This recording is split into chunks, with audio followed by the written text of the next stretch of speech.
Ja som sa nikdy k tomu verejne nevyjadril.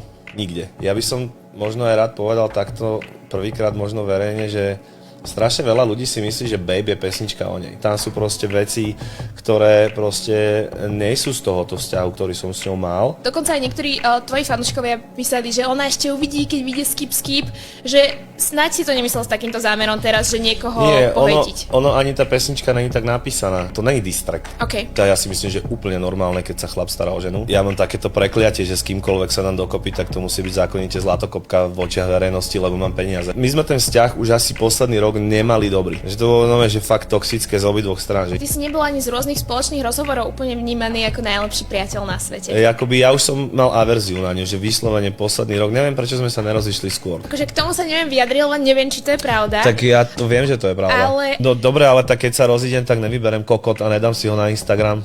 Čo ty vieš? Že možno to ešte niekedy príde. Nepríde. Nepoďme ich takto porovnávať, aby sme nevzbudzovali to v ľuďoch, to porovnávanie.